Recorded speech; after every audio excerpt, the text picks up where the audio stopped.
হে বাংলাদেশের প্রধানমন্ত্রী, আপনাকেও কিন্তু আমার মাওলার দরবারে হিসাব দেওয়া লাগবে। এত টাকা পয়সার মালিক হয়েছো, ওই দিন আমার মাওলাকে বললে হবে না, ও আল্লাহ দুনিয়াতে পদ্মা ব্রিজ করেছি, টাকার অভাব নাই, ধরেন ধরেন 2 কোটি টাকা আপনার হাতের মধ্যে দিয়া দিলাম। বাংলাদেশের বড় রাজধানীর মধ্যে এলিভেটেড এক্সপ্রেস ওয়ে করেছি, কত টাকা দুনিয়ার মধ্যে খরচ করেছি, ধরেন ধরেন আপনাকে 3 কোটি 5 কোটি টাকা দিয়া দিলাম।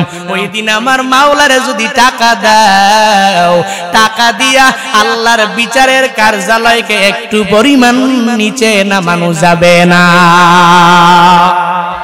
হে মাতবরেরা, তোমরা যারা মাতবর হয়েছো,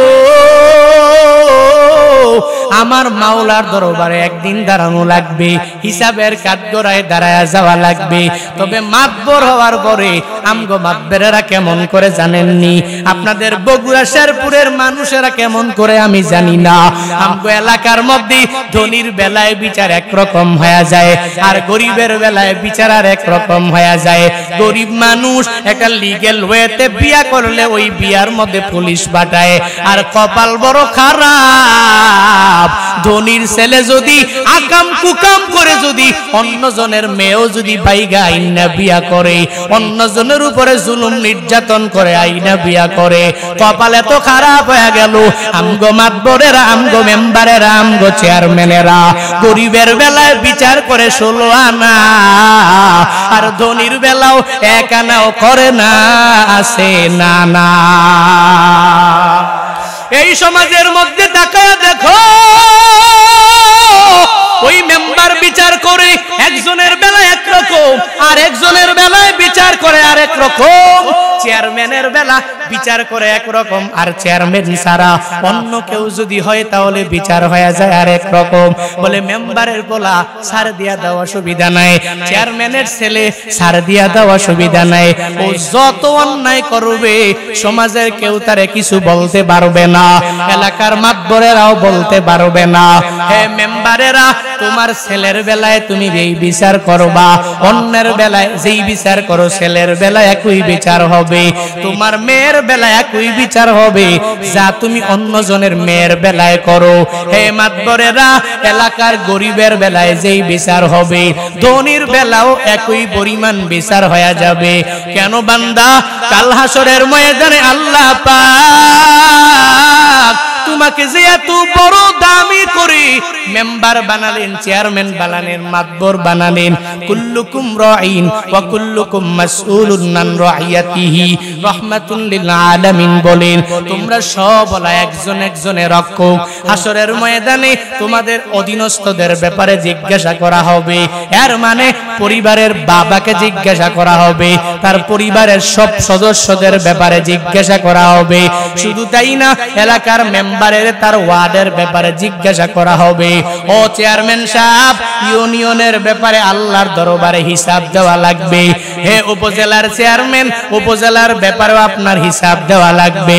হে মেম্বার অফ পার্লামেন্ট, আপনার থানার ব্যাপারেও আল্লাহর কাছে হিসাব দেওয়া লাগবে। হে বাংলাদেশের প্রধানমন্ত্রী, আপনাকেও কিন্তু আমার মাওলার দরবারে হিসাব দেওয়া লাগবে। হে জো বাইডেন, আল্লাহর দরবারে হিসাব দেওয়া লাগবে। হে ডোনাল্ড ট্রাম্প, আল্লাহর দরবারে হিসাব দেওয়া লাগবে। এত টাকা পয়সার মালিক হয়েছো, ওই দিন আমার মাওলাকে বললে হবে না, ও আল্লাহ দুনিয়াতে পদ্মা ব্রিজ করেছি, টাকার অভাব নাই, ধরেন ধরেন 2 কোটি টাকা আপনার হাতের মধ্যে দিয়া দিলাম। বাংলাদেশের বড় রাজধানীর মধ্যে এলিভেটেড এক্সপ্রেস ওয়ে করেছি, কত টাকা দুনিয়ার মধ্যে খরচ করেছি, ধরেন ধরেন আপনাকে 3 কোটি 5 কোটি টাকা দিয়া দিলাম। ওই দিন আমার মাওলারে যদি টাকা দাও, টাকা দিয়া আল্লাহর বিচারের কার্যালয়কে একটু পরিমাণ নিচে নামানো যাবে না। কারণ এই আদালত দুনিয়ার কোন মানুষের আদালত না, এই আদালত আমার আল্লাহর সব বান্দাদেরকে সমান সমান ভাবে দেওয়া হবে। ফামাইয়ামাল মিসকালা যাররাতিন খায়রান ইয়ারা ওয়া মাইয়ামাল মিসকালা যাররাতিন শাররান ইয়ারা। সূরাতুল জিলজালের শেষ 2 আয়াতের মধ্যে আল্লাহ জানায়া দেয়, হে মানুষ মানুষ, কি পরিমাণ অন্যায় তুই করেছো। সব অন্যায় কাল হাসরের ময়দানে তোর সামনে আলোকপাত করা হবে। আবার কোন সময়ে তুই চোখের পানি ফালাইয়া কোন ময়দানে গিয়া তুই কান্না করেছো, কোন জায়গায় গিয়া তুই নামাজ আদায় করেছো, কোন নদীর মাঝখানে গিয়া কোন সমুদ্রের মাঝখানে গিয়া তুই নামাজ আদায় করেছো, ওই উপরে বিশাল উপরে বিমানের ভিতরে ইউএস বাংলা এয়ারলাইন্সের কোন জায়গায় তুই নামাজ পড়েছো, ওই নদীর মাঝখানে স্পিড বোর্ডের মধ্যে কোন জায়গায় তুই আমি মাওলাকে আল্লাহ বলে ডাক দিয়েছো, তুই কোন কোন ময়দানে যাইয়া চোখের পানি ফালায়া সাহাবীদের সব করুণ ঘটনা শুনে চোখের পানি ফালায়া কোন ময়দানে গিয়া কান্না করে সরে বান্দা, সব আমি মাওলার দরবারে একদিন সব দেখানো হবে। সিসি ক্যামেরার দিকে তাকায়া দেখো, চুর চুরি করে যেতে পারে না, ডাকাত ডাকাতি করে প্রলোভন দেখায়া যাইতে পারে না, কারণ সিসি ক্যামেরার মধ্যে একটা ফুটেজ সব সময় থাকবে। চোর চুরি করলে একদিন না একদিন এটা বের হয়ে যাবে, ডাকাত ডাকাতি করলে একদিন সিসি ফুটেজের মাধ্যমে বের হয়ে যাবে। দুনিয়ার সিসি আর আমার মাওলার সিসি বান্দা এক না, আল্লাহর সিসি দুনিয়ার সিসির সাথে কোনো তুলনা হয় না, ঠিক কিনা? আল্লাহর আদালতে তোমাকে আমাকে সবাইকে দাঁড়ানো লাগবে। সব ছোট থেকে ছোট আমল আল্লাহ হিসাব দিয়া দিবে। আবার ছোট থেকে ছোট গুনাহ করেছো, আমার মাওলার দরবারে হিসাব দেওয়া লাগবে। হে বগুড়ার মুসলমানেরা, হে শেরপুর এলাকার মুসলমানেরা, একটু মনোযোগের কান দিয়া যদি বান্দা শুনে নাও, আল্লাহ যে হাসরের ময়দানে সব বান্দাদের সমান সমান বিচার করবে। বাংলাদেশের প্রধানমন্ত্রীর বেলায় যেই বিচার হবে, তোমাগো শেরপুরের একটা অটো ড্রাইভারের বেলায় একই বিচার হবে, নাকি প্রধানমন্ত্রীর বেলায় এক বিচার, শেরপুরের রিক্সা চালকের বেলায় আর এক বিচার হবে নাকি? এটা হবে না, কারণ এটা বাংলাদেশের আদালত পাও নাই। আমগো বাংলাদেশের আদালতের মধ্যে উলামায়ে কেরামের বেলায় এক বিচার, আর নায়ক নায়িকাদের বেলায় হয়ে যায় আর এক বিচার।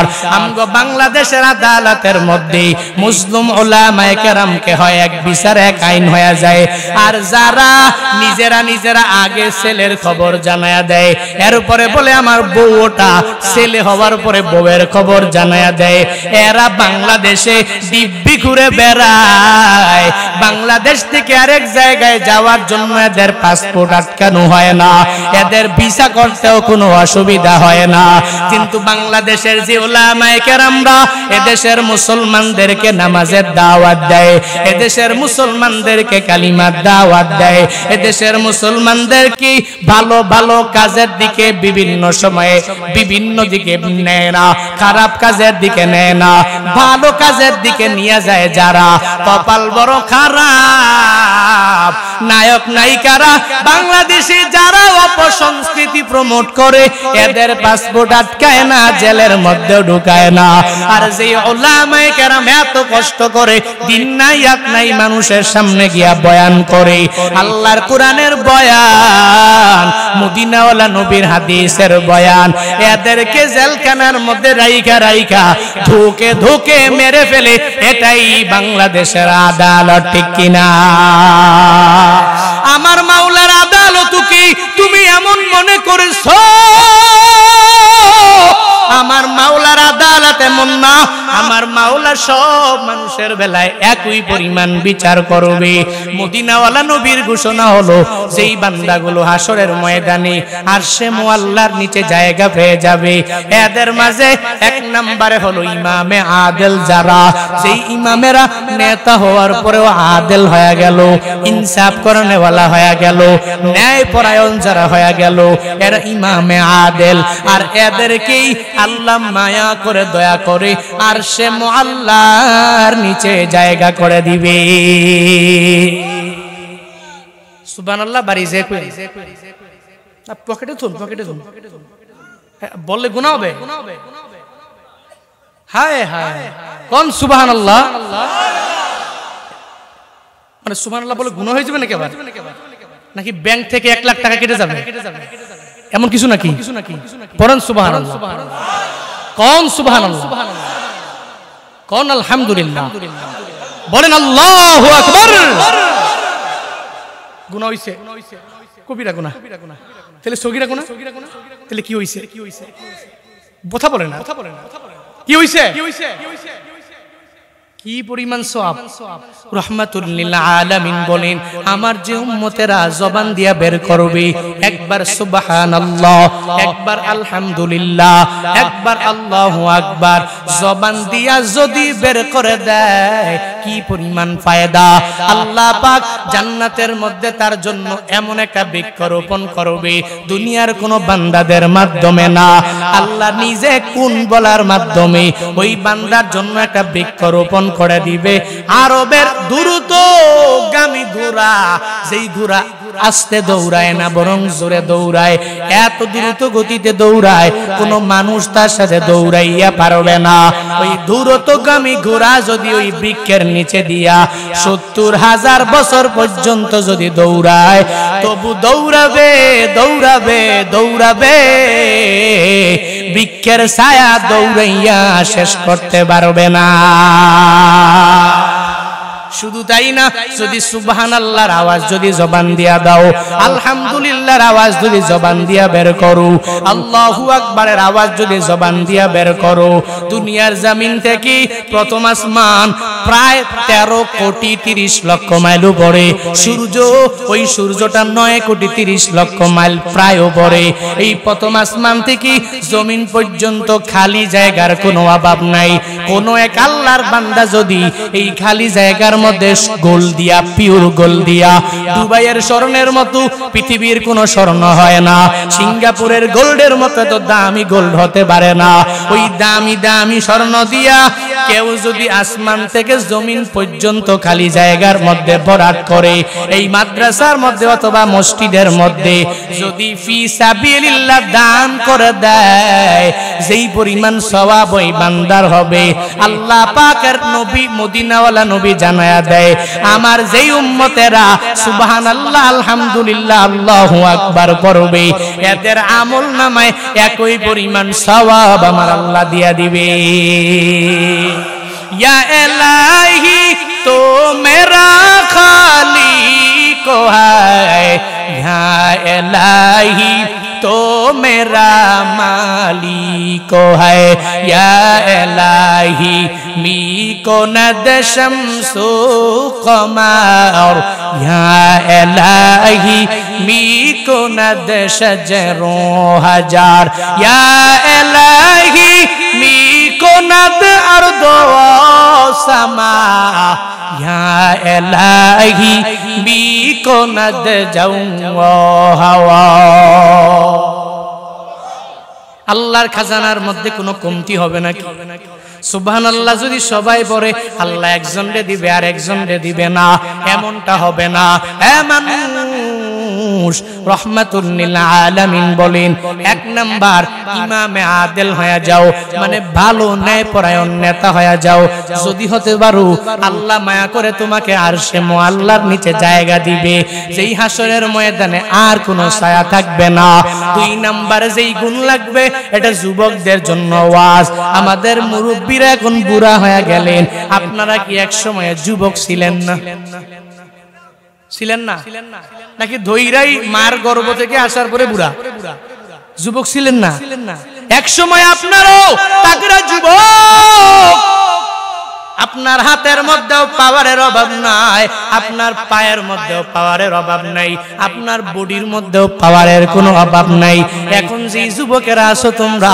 তোমাদের বডির মধ্যেও পাওয়ারের অভাব নাই মানুষের মানুষই মনে করো না কোনো জায়গায় যাইতেও দ্বিধা করো না এক জায়গায় বের হওয়া লাগবে কোনো চিন্তাই করো না একটা মুরব্বিরে যদি বলি আগামীকাল বাইতুল মুকাররমে যাওয়া লাগবে আর ওখানে গিয়া ফিলিস্তিনি মুসলমানদের পাশে দাঁড়ানো জন্য সব মানুষের ডাকে একসাথে হওয়া লাগবে বুড়া দাদাই কইব তুমি এক গুন্ডা এক কাটা জমি লাগলে আমার থেকে নিয়ে যাও এর উপরও এত বড় দায়িত্ব আমার মাথার মধ্যে দিও না আর যুবকরে এত কিছু বলা লাগবে না যুবকরে যদি আমি বলি বাইতুল মুকাররমে যাওয়া লাগবে, তুই আমার সাথে রওনা হয়ে চলো, ওই যুবকরে আর দ্বিতীয়বার কিছু বলা লাগবে না। ওর বডির মধ্যে ওর রক্ত এত গরম হয়ে গেল, সে বলবে হুজুর কই যাওয়া লাগবে, ওই জায়গার মধ্যে আমি যাব। ফিলিস্তিনি মুসলমানদের পাশে দাঁড়ানোর জন্য আমরা সবাই মিলে কাঁধে কাঁধ মিলাইয়া মাঠে ময়দানে নামবো। হে যুবকেরা, তোমাদের বডির মধ্যে এই পরিমাণ পাওয়ার আছে, তোমাদের বডির মধ্যে এই পরিমাণ শক্তি আছে।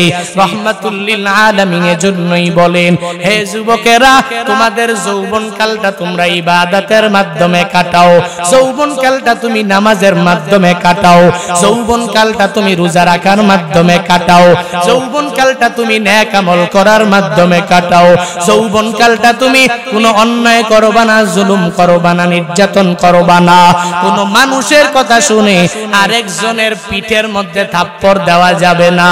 হে যুবকেরা, তোর পাওয়ার আছে, তোর মেম্বার, তুই মেম্বারের কাছের লোক হওয়ার কারণে, চেয়ারম্যানের কাছে লোক হওয়ার কারণে একটা রিক্সা চালকের রিক্সার মধ্যে তুই একটা টোকাও দিতে পারো না, একটা মানুষের পেটের মধ্যে তুই লাথি দিতে পারো না। আমগো বাংলাদেশি একজন লিডারের পিএস হতে পারলে দেখা যায় ওর দামের কোনো শেষ না।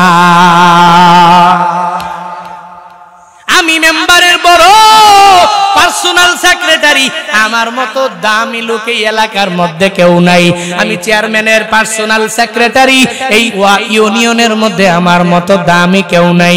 এ যুবকেরা, দেহের পাওয়ার তো জিন্দেগিতে কম দেখাও নাই, তোমার রক্তের পাওয়ার, ব্লাডের পাওয়ার তুমি দেখাও নাই। আমিও তো যুবক মানুষ, আমিও তো পাওয়ার দেখালে পারি। আমার মা বাবা, আমার বংশাবলী, আমরা এলাকার মধ্যে পাওয়ারের কোনো অভাব নাই। কই একটা বারের জন্য তো একটা মানুষের আঘাত দেওয়ার জন্য আজও চেষ্টা করি নাই, একটা মানুষের পেটের মধ্যে লাথি দেওয়ার জন্য একটা বারের জন্য চেষ্টা করি না।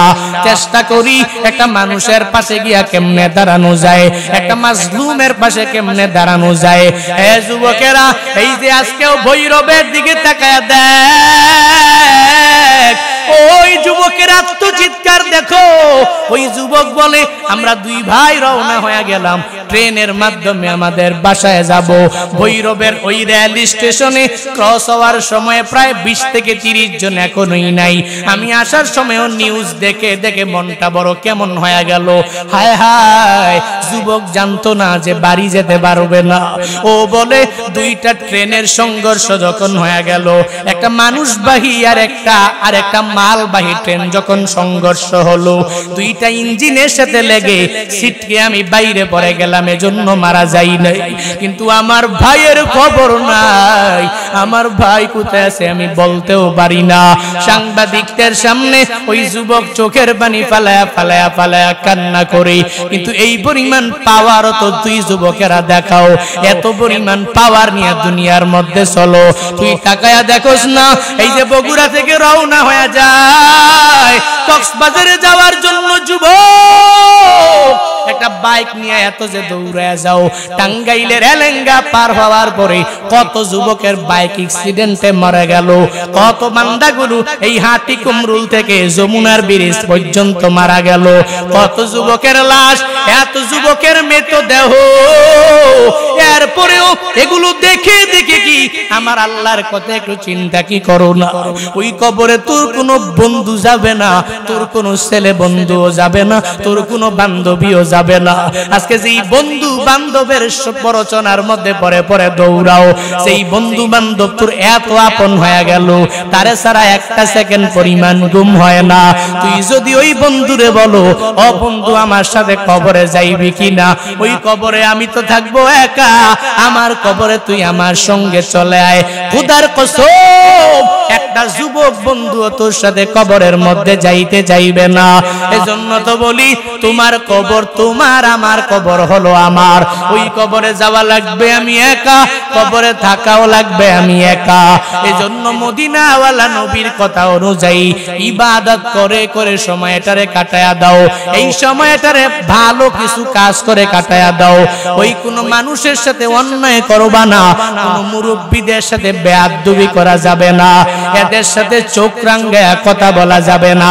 সম্মানের সাথে কথা বলো, শ্রদ্ধা নিয়া কথা বলো। তোমার থেকে ছোট যারা, এদেরকে তুমি স্নেহের হাত বাড়ায়া দাও। কেননা মদিনাওয়ালা নবীর ঘোষণা হলো, মান লাম ইয়ারহাম সগীরানা ওয়া লাম ইউআক্কির কাবীরানা ফালাইসা মিন্না। আমার যে উম্মতেরা বড়দেরকে সম্মান করে না আর ছোটদেরকে স্নেহ করে না, ওই উম্মত আমার উম্মত হতে পারে না। ধমকটা বড় না ছোট? কথা বলো না কেন? যে আমার উম্মতেরা বড়দেরকে সম্মান করে না, ছোটদেরকে স্নেহ করে না, মায়া করে না, মমতা করে না, ওরা আমার উম্মত হতে পারে না। তো নবী যদি বলে আমার উম্মত না, কাল হাসরের ময়দানে জান্নাতে যাওয়া যাবে নাকি? জান্নাতে যাওয়া যাবে না। নবীর সুপারিশ ছাড়া কেমনে যাইবা? ওই নবীর সুপারিশ নিয়া তোমার জান্নাতে যাওয়া লাগবে। হে বগুড়ার মুসলমানেরা, হে শেরপুরের মুসলমানেরা, আরশে মুআল্লার নিচে জায়গা পেয়ে যাবে দুই শ্রেণীর লোকের মধ্যে। 7 শ্রেণীর 2 শ্রেণী।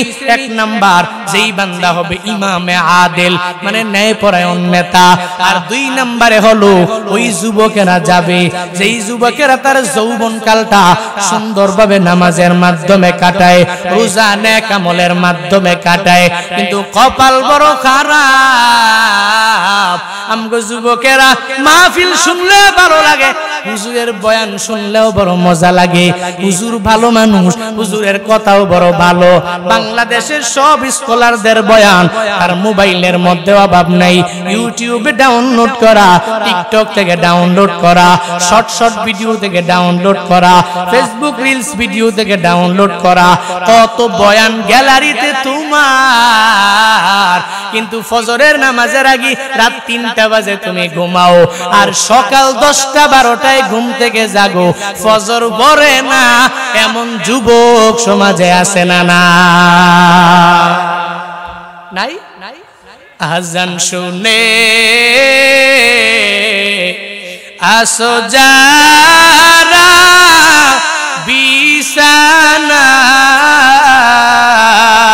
বিছানায়, তাদের জন্যে কান্দেন নবী মদিনায়, তাদের জন্যে কান্দেন নবী রওয়াজায়। ওই নবীর জন্য কি মায়া লাগে না? হায়রে উম্মত নামাজ কেনে পড়ো না? হায়রে উম্মত মসজিদে কেন আসো না? আজান শুনে আসো যারা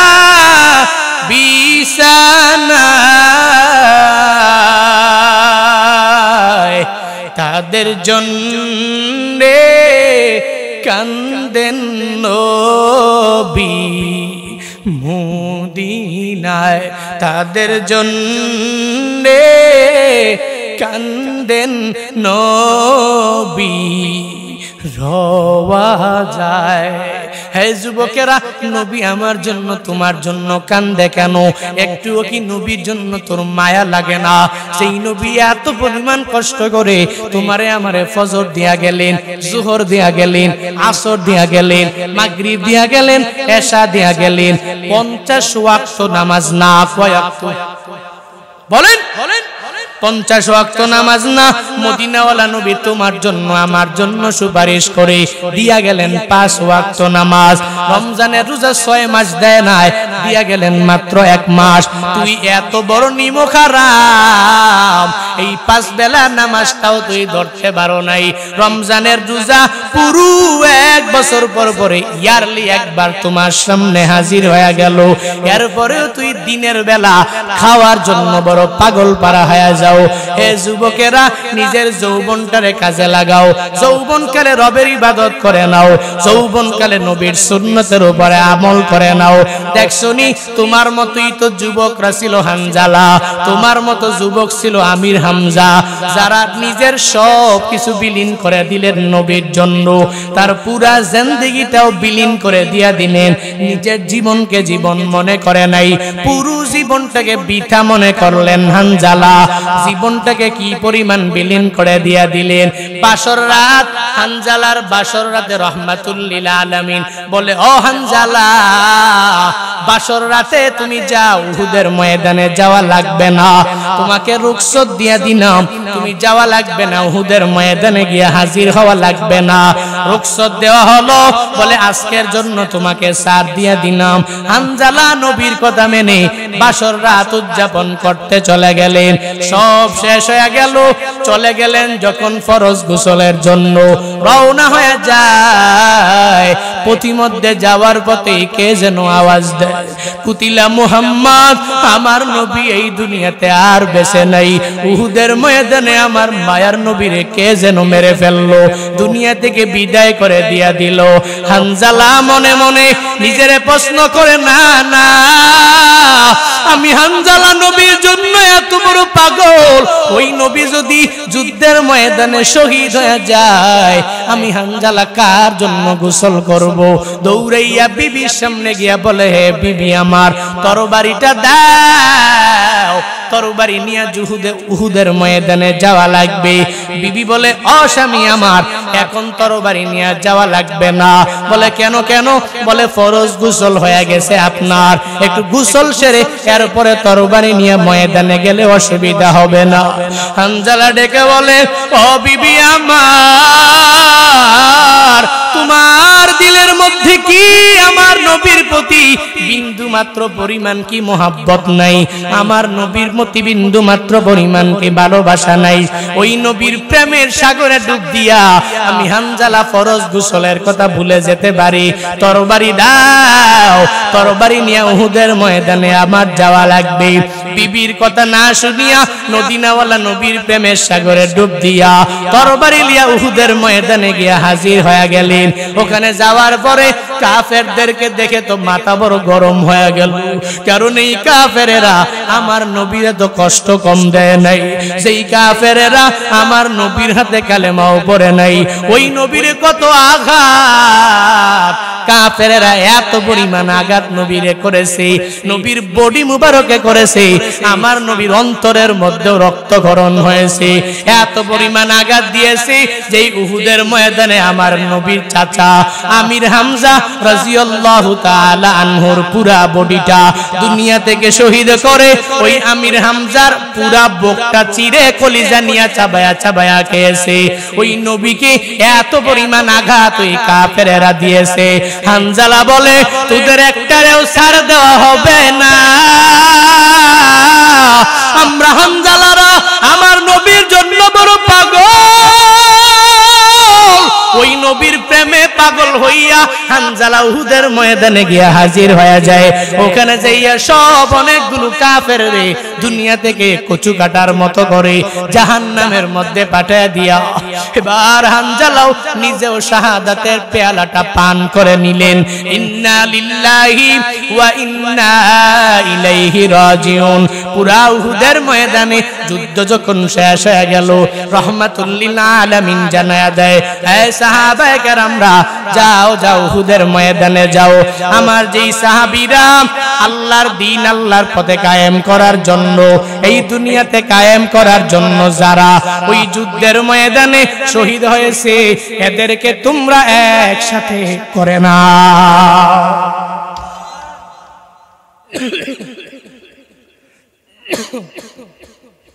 সুবহানাল্লাহ পড়বেন না? সব শুহাদা একসাথে করে নাও। কার ঘোষণা? নবীর। নবীর ঘোষণা হলো, হে সাহাবায়ে কেরামরা, শুহাদারা উহুদের ময়দানে যুদ্ধ করে শহীদ হয়েছে, এদেরকে একসাথে করো। কেন করবা? কারণ কবরস্থ করা লাগবে তো।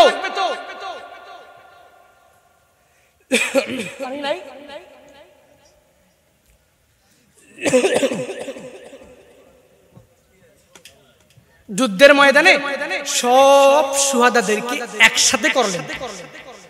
করার পরে নবী বললেন, এদের একজনকেও গোসল দেওয়া যাবে না, বিনা গোসলে এদেরকে কবরস্থ করো। কারণ হচ্ছে ভাই পানি চাটা করে রাখা লাগে,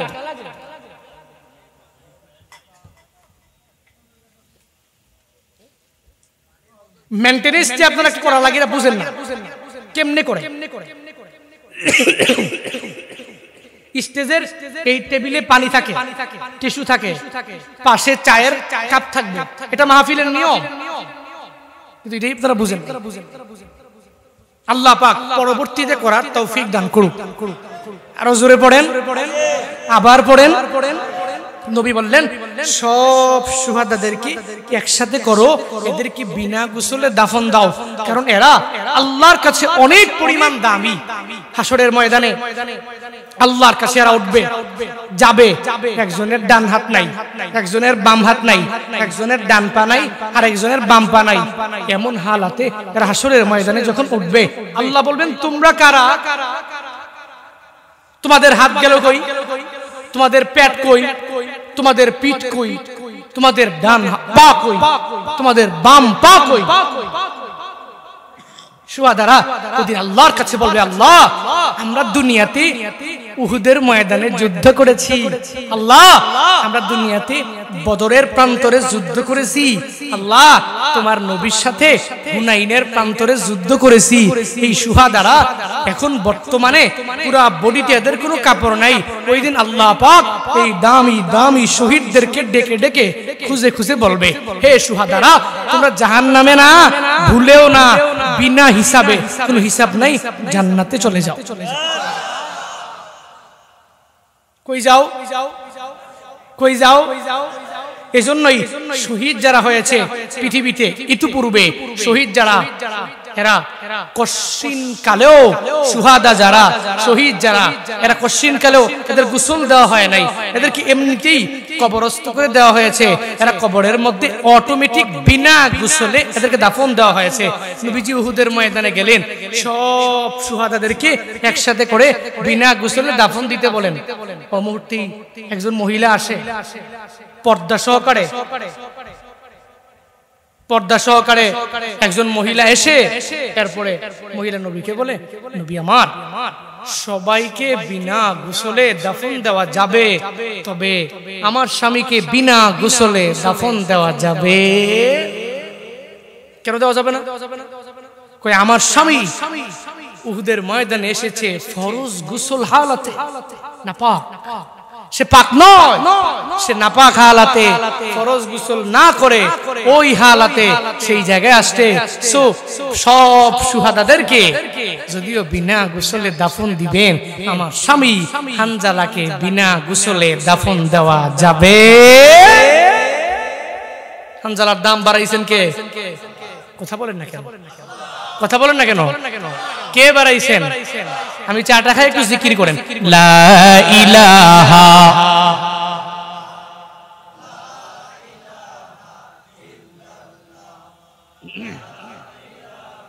ইল্লাল্লাহ, লা ইলাহা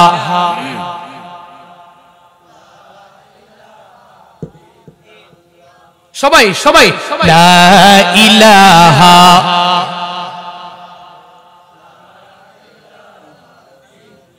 কোত্থেকে যেন এক মহিলা রহমাতুল লিল আলামিনের দরবারে এসে হাজির হয়ে গেলেন। আর আয়েশা বলে, ও নবী আমার, সব সাহাবীদেরকে বিনা গোসলে দাফন দেওয়া যাবে, আমার স্বামীরে বিনা গোসলে দাফন দেওয়া যাবে না। ওর ফরজ গোসল হালাতে আপনার প্রেম অন্তরের মধ্যে নিয়া এই যুদ্ধের ময়দানে চলে এসেছে। সব শুহাদাদেরকে গোসল দিবেন না, তবে আমার স্বামীকে গোসল দেওয়া লাগবে।